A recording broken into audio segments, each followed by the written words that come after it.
ሰው አጣው ይላል። ምን አጣ? የ600 ብር ጫት እየቃመ 600 ብር ጥብስ እየበላ 1200 ብር ወጪ እያወጣ አጣው ይላል እንዴ? በጠረባ የሚጣል ጫት እየገዛ ምንድን ያጣው? ቁም ሳጥናችን ሙሉ አይደል እንዴ? ጠቦ እኮ ቁም ሳጥን እየቀየርን አይደለም እንዴ? የትኛውን ልብስ ልልበስ እያልን እኮ ስንት ሸሚዝ እየመረጥን አይደለም? ምንም አልጎደለም። ምን ጎደለ? ልብ ጠበበች እቺ ጠበበች። የኔ ያንተ እናት እኮ በሁለት ክፍል ነው ያሳደጉን። በሁለት ክፍል በጣም ሰፊው የሚባለው 9 ሆነው ነው ያሳደጉን። ቀልብ ሰፊ ስለነበረ ቤቱም ሰፊ ነው የሚመስልን። አሁን 11 ክፍል ይሰራል። አንድ ቀን ተሰግዶበት አያውቅም።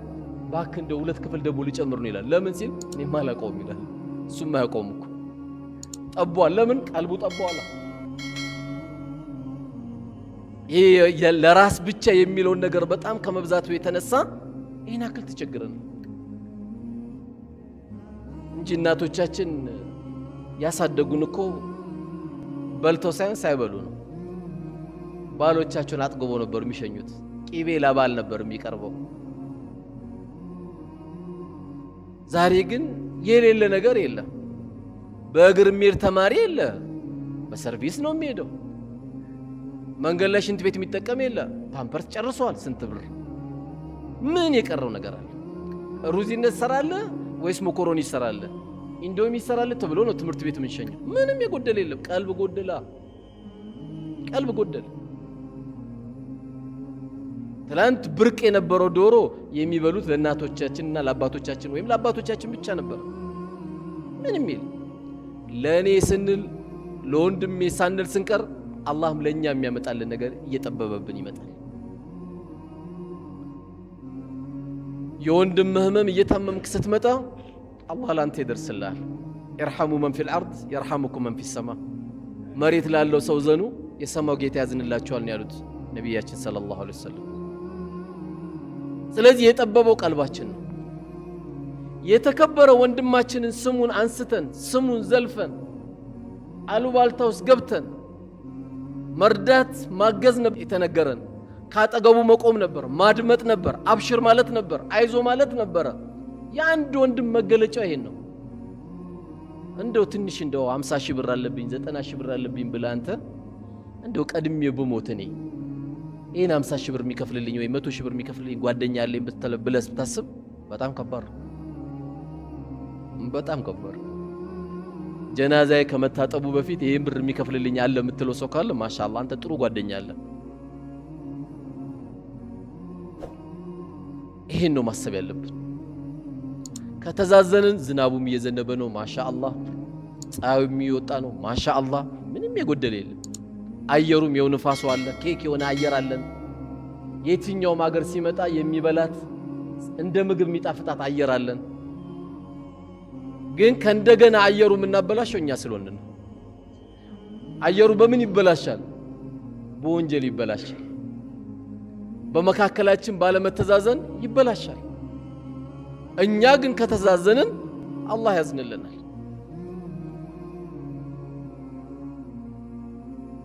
ስለዚህ የአንድ ሰው ትልቁ መገለጫው ምን መሰላችሁ?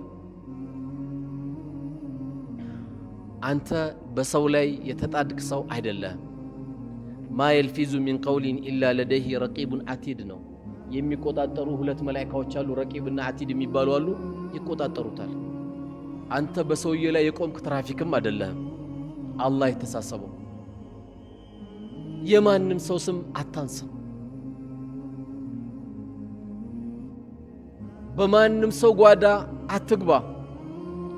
እነዛ የሚኖሩት ሚሊዮነር አሉ፣ ምን አገባ ይኖሩ። እዛች ጋር ደግሞ በጣም አስገራሚ ከቦቆሎ ያላለፉና ደግሞ ከሽምብራ ያላለፉ አሉ። በቃ አይመለከትም። ከቻልክ ሄደርዳቸው፣ ካልቻልክ ሌላ ነገር ውስጥ አትግባ። እዛ ጋር ደግሞ ምስኪን ሲሆኑ አላህ ጠልቷቸው አይደለም። እዛ ጋር በጣም ሚሊዮነር ሲሆኑ ደግሞ አላህ ወዷቸው እንዳይመስላችሁ። ሁለቱም የጥላቻና የውዴታ ግዴታ አይደለም። ምክንያቱም አንዳንዶቻችን ምን እንሳሳታለን። እንትና እኮ አላህ ወደዳቸው፣ አዘነበባቸው፣ ለቀቀባቸው አይደለም እንለው። ለቀቀባቸው አንተ ማሻአላህ ትላለህ። አንተ አላወቅም እንጂ የውመል ቂያማ እሳት ይሆናል የተሸከሙት። ስንት ቤት አስለቅሰው ያን ብር እንዳመጡት አላህ ነው የሚያውቀው፣ አንተ አታውቀው። ያንተን ጸጋ የምታውቀው ነገ የውመል ቂያማ ነው። አንተ አላህ ያዋለልን ጸጋ የምታውቀው ዛሬ አይደለም፣ ነገ የውመል ቂያማ ነው የምታውቀው። ስለማንም ፎቅ፣ ስለማንም መኪና፣ ስለማንም ብር አንተ አይመለከትም። አላህ የውመል ቂያማ የሰው ልጆች 4 ነገር ሳይጠይቁ አያልፉም ተብሏል። 4 ነገር ማንም ሰው ሳይጠይቅ አያልፍም። ከነዛ መካከል አንዱ ገንዘብ ነው። ገንዘብ ደግሞ ለሁለት ነው ጥያቄው። ከየት አመጣ? በምን አወጣ? ከየት አወጣ? በምን አወጣ? አሁን ይህን ጥያቄ እንዴት ይመልሳል ሰው ልጅ? ይሄ ከባድ ነገር ነው። ስለዚህ ስለማንም ሰው ላይፍ ህይወት እኛ እንዳንገባ። ለምን በደከመ ቢሆን ሀብታም መሆን ያለበት ወፍጮ ቤት ጤፍ የሚሸከሙ ነበሩ። 30 ዓመት እስካሁን ለነማዘር ጤፍ ሲያመጡ አይደለም 25 ዓመት 20 ዓመት በእኛ ካልኩሌተር ቢሆን ምንም አዲስ አበባን አያውቅም። አላህ ወደ 10 ፎቅ ሊሰጠው ይችላል። እኛ ምን አገባን? نحن قسمنا بينكم እያለ አላህ እኛን የምናከፋፍለው እንጂ እናንተ አይደላችሁ የምታከፋፍሉት ነው ያለው። ምክንያቱም ከሐሜት ጀርባ አጠገቡ ምን አለ? አንድ ሰው ሲያማከው ውስጡ ሌላ በሽታ አለ። ምንድነው? እስቲ ማን ነው የሚነግረኝ? ምቀኝነት አለ። የሚያማሰው እኮ ምቀኝነት ስላለው። አላህ ደግሞ ምን አለ? አም يحسدون الناس على ما آتاهم الله من فضله እኔ ባከፋፈልኩት ርዝቅ ነው እንዴ እናንተ የምትመቀኛኙት አለ። ስለዚህ ከማን ጋር የተጣለው? ከአላህ ጋር ነው። አከፋፋይ አላህ ነው። አንተ የተሰጠ ድርሻ ካለ ለሚገባው አካል ማከፋፈል ነው ካንተ የሚጠበቀው።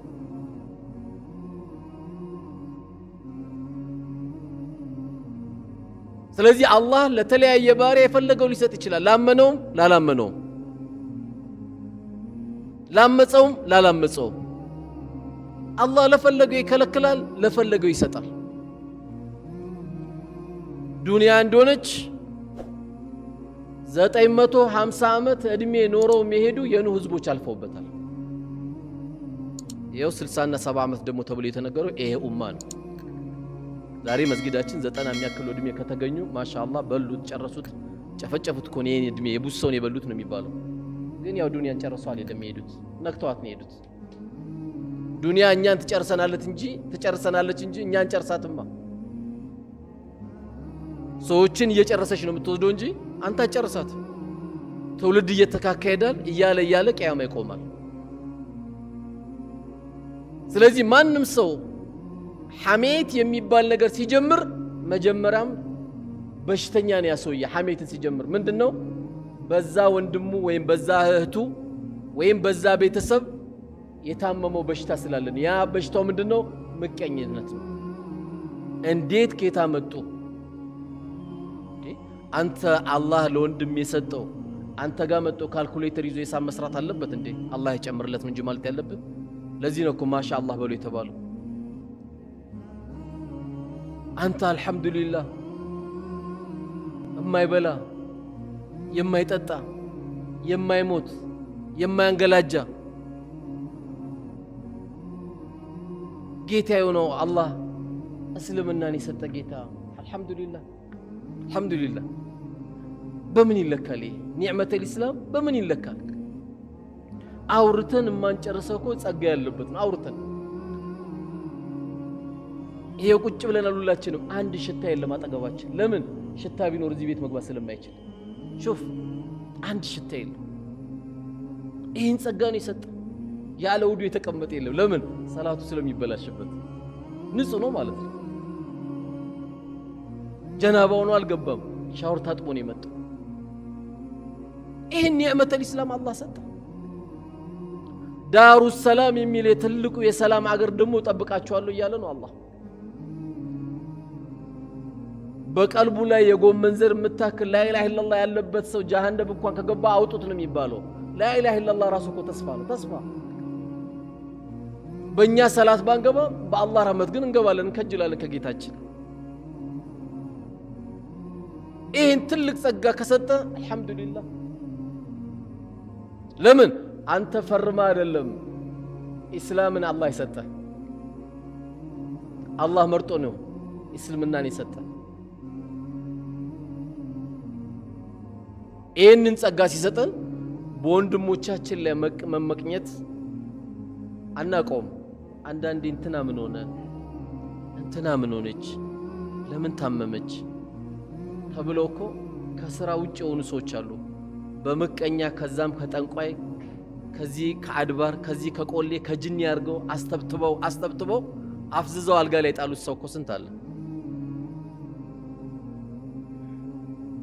አንድ ማህበረሰብ በሰላም እንዳይኖር ከሚያደርጉ አንዱ ጠንቋይ ነው በየመንደሩ ተደብቆ ይኖራል ሰዎች ሲያያቸው ሸኾች ይሏቸዋል አጭበርባሪ ሸኽ ትዳርን የበተነ ምን የመሰለ የሚሯሯጥ የነበረው ልጅ አፍዝዞ ያስቀመጠ በሚበላ ሰጠውት በሚጠጣ ሰጠውት በልብሱ ቋጥረውበት ስንቱን ከስራ ያወጣሉ ከማን ጋር ተባብሮ እዛ ሲሰራ የተበሳጨበት ጎረምሳ ለምቀኛው ያ ምቀኛ ጠንቋይ ቤት ሄዶ አሰርቶበት ነው ስንቱ ከስራ ይወጣል በርግጥም ላስፈራራ አይደለም የዚህ መድኃኒት ሰደቃ ነው የዚህ መድኃኒት ሰደቃ ነው አንተ ቶሎ ሸቀል ስታደርግ ቶሎ አቢሲኒያ አትሩጥ ቶሎ ዳሽን አትሩጥ አሮጊት ጋር ሩጥ የቲም ጋር ሩጥ ምስኪን ጋር ሩጥ እዛ ሄዳ አስመዝግብ እናትን ደበቅ አርገ ስጣት አባትን ሄደ ደበቅ አርገ ስጠው ሸቀል ስታደርግ ቶሎ ሰው የሚሮጠው ቶሎ በል በዚህ አካውንት አስገባልኝ አትበል ከዛች አካውንት በእጅ ደሞ አውጣ የሆኑ ሰዎች ሄደ ዘይራቸው አንተና አላህ ብቻ መታቃቸው ሄዳ አንኳክተ ብትችል ፊትን ሸፈነ ምክንያቱም ለነሱ መስጠት ኩራት አይደለም ስጦታ ነው ስጦታ ነው ያ የተንሻፈፈች ጫማ ምትለብስ አሮጊት ካለች ያ የተንሻፈፈች ምንም ልብስ የሌላት አክስት ካለች ኃይለኛ ዝግ እንደዘጋ እሷ ጋሩት አክስትም እናትህ ናት ይህን ካረክ የዓለም ህዝብ ሁሉ ምቀኛ ሆኖ ጀማ በግሩፕ ቢመጡ ሰላማዊ ሰልፍ በአንተ ላይ ቢመጡ والله يقولوا إن الناس لو اجتمع على أن ينفعوك بشيء لم ينفعوك إلا بشيء قد كتب الله عليك يسوي ልጆች ሁሉ አንተን ንጉዳ ብሎ ተሰባስበው ቢመጡብ አላህ ትጎዳለ ብሎ ካልጻፈ ማንንም አይጎዳ ማንንም አይጎዳ አላህ የጻፈብህ አይቀርም ጣሊያንም ሄደ ብትታከም ጀናዛ ይመጣል ከጣሊያን ካለ ትመጣለህ አይደለም እዚህ በጥቁር አዝሙድ ትድናለህ ካለ ጥቁር አዝሙድ ውጣ ትነሳለህ 1000 ዶክተር ስላየም አድንም አንድ ሰውም ብቻ ስላከመም ደግሞ አትሞትም አላህ የጻፈው ካለ እዛች ላይ የቀረችው አንድ ማንኪያ ኩባያ ካለ ትጨርሳለህ ትሄዳታለህ ገና ነው ካለ ደግሞ ትቀጥላለህ ማንም አንተ ሉግዳቢል والله መጉዳት አይችልም ቢጎዳማ ስንቱ ይጨርስ ነበርኩ ስለዚህ ወንድሞቻችን ላይ የሚያመጣብን ምቀኝነት ሲመጣብን كما قال الرسول عليه الصلاه والسلام በወንድሞቻችን ላይ ምቀኝነት ከች ሲልብን ልባችን ላይ ሲመጣብን የመጀመሪያው እርምጃችን ምን ይሆናል ኢስቲግፋር ነው ጌታዬ ወይ ምህረት አንተን እጠይቃለሁ إذا حصرت فاستغفر الله ወንድሞች ላይ ምቀኝነት ከች ሲልብህ استغفر الله ጌታዬ ሰጪው አንተ አይደል እንዴ ከልካይ አንተ አይደል እንዴ ሁሉ ነገር የምታደርገው አንተ አይደለም ብለህ ለአላህ ምህረት መጠየቅ አለብህ የምቀኝነት መድኃኒቱ ኢስቲግፋር ነው ማድረግ ያለብህ ስለዚህ ሙእሚን ትልቁ የስነ ምግባር መገለጫው ምንድነው ከተባለ ወንድሞቹ ባገኙት ነገር አይበሳጭም ተደሳሽ ነው በቃ ለምን ወንድም ባያገኝ ኖር የመስጊድ እኮ አይሰራም ነበር ከየት መጣ ወንድም እኮ ስላገኘ ነው ወንድም ስላገኛል እንዴ ምንጣፍ ያገኘው ወንድማችን እኮ ስላለ ነው እኮ አምፖል ያማረ የተሰካለን እንዲ ኑር ሆነ መስጠት ወንድም ስላገኘ ነው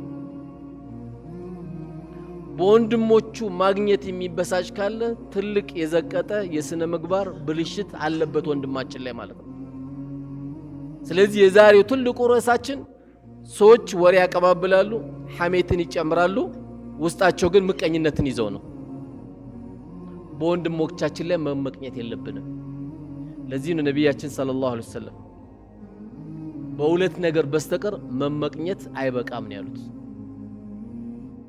በሁለት ነገር በስተቀር መመቅኘት አይበቃም አሁን ይሄን መስጊድ የሰራው ሰውዬ ሁሌ ሐሲዱ ብንሆን አጅር አለ የዚህ ሰውዬ ይሄን መስጊድ ያሰበው የገነባው ገንዘቡን የሰጠው ሰው ሁሌ ምቀኛ መሆን ትችላለህ። እንዴት ነው ምቀኛ መሆን?